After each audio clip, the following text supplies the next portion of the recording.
Akcija deljenja hleba ispred albanskih pekara u Somboru nastavljena i danas. Hleb obezbeđuju nealbanske pekare iz Sombora i okoline, a političke stranke još se ne oglašavaju u vezi sa tom akcijom. Članovi grupe koja deli hleb kažu da na ovaj način izražavaju protest zbog proglašenja nezavisnosti Kosova i dodaju da im je jedini cilj bojkot albanskih pekara.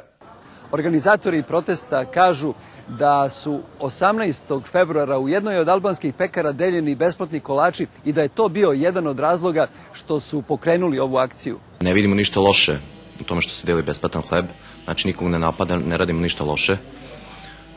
Ne vidim razlog da treba neko da se uvredi na taj način. Znači nismo razlupali mi albanske pekare, nismo ništa uradili loše. Ovde smo jer je javna tajna da šiptari širom Srbije i cele Evrope finansiraju šiptarske terorističke organizacije na Kosovu i Metohiji. Mi smatramo da svaki naš dinar upućen njima potpomaže tim akcijama.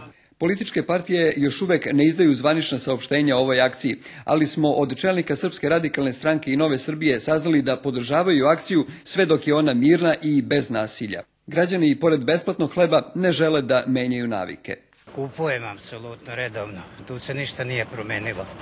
Oni prave najbolji hleb u gradu, to je jedna stvar, a druga stvar što oni zapošljavaju veliki broj naše dece u gradu.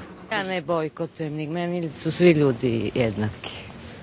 I kupujete hleb? Da, kupujem. Tamo gde ja hoću i gde volim. Direktor službe Vlade Srbije za ljudska i manjinska prava Petar Lađević ocenjuje da je ova akcija kršenje ljudskih prava, ali i da će država zaštititi sve svoje građane.